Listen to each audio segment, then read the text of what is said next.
हम लोग एक विशेष स्थिति पर नज़र डालते हैं।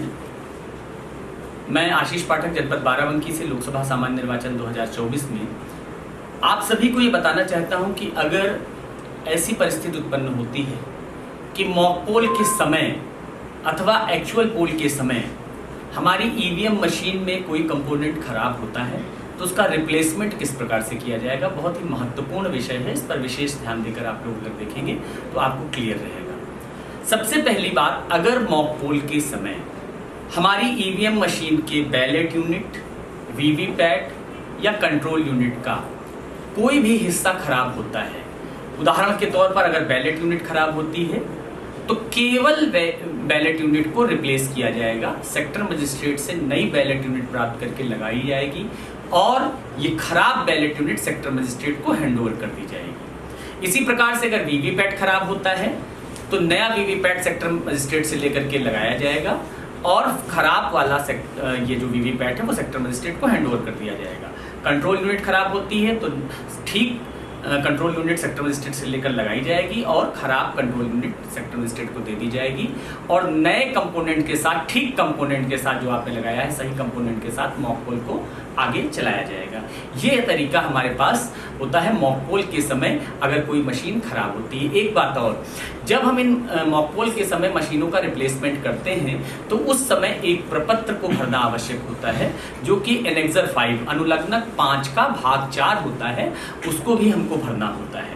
तो आपको ये पूरा प्रोसेस करना होगा मॉक पोल के समय मशीनों को खराब होने पर। अब हम आते हैं कि अगर हमारा वास्तविक मतदान शुरू हो चुका है, भले ही वास्तविक मतदान के दौरान केवल 2 ही वोट पड़े हुए हों या कितने भी वोट पड़ चुके हों, और उस समय हमको ये पता चलता है कि हमारी ईवीएम मशीन का कोई हिस्सा, कोई कंपोनेंट खराब हुआ है, तो हम कौन सा प्रोसेस अडॉप्ट करेंगे, इसके बारे में ध्यान से समझते हैं। वास्तविक मतदान के समय अगर कंट्रोल यूनिट या बैलेट यूनिट में से कोई भी हिस्सा खराब होता है तो सेक्टर मजिस्ट्रेट से इस पूरे सेट को रिप्लेस किया जाएगा, अर्थात नई कंट्रोल यूनिट, नई बैलेट यूनिट और नई वीवीपैट मशीन लगाई जाएगी और फिर से मॉक पोल किया जाएगा।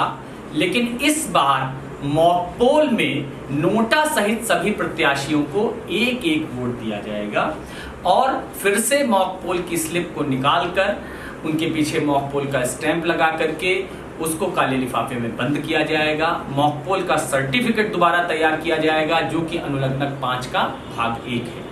और साथ ही साथ आपको यहाँ पर इसी में एक कंडीशन आती है कि अगर हमारी बैलेट यूनिट और कंट्रोल यूनिट ठीक है, केवल वीवीपैट गड़बड़ हुआ है वास्तविक मतदान के समय, ऐसे में हमको पूरा सेट बदलने की आवश्यकता नहीं होगी, केवल वीवीपैट मशीन को ही बदल दिया जाएगा और ऐसी परिस्थिति में कोई भी हमको मॉक पोल कराने की भी आवश्यकता नहीं होगी। लेकिन वास्तविक मतदान के समय मशीन के खराब होने पर हमको अनुलग्नक 5 के भाग 5 को भी भरना होगा। इस चीज को हमको ध्यान में रखना है। एक आवश्यक चीज इसमें जोड़ना चाहूंगा कि अनुलग्नक 5 के जो भाग 4 और 5 हैं जो कि संबंधित हैं मॉक पोल के समय मशीनों के खराब होने पर रिप्लेसमेंट और वास्तविक मतदान के समय मशीनों के खराब होने पर रिप्लेसमेंट से, इनको भरने के बाद इसको जमा करने का तरीका होगा सेक्टर मजिस्ट्रेट के माध्यम से।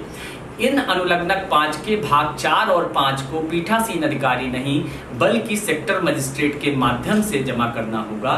तो ये महत्वपूर्ण जानकारियां आप लोग रखेंगे तो आपको निर्वाचन में कोई असुविधा नहीं होगी। धन्यवाद।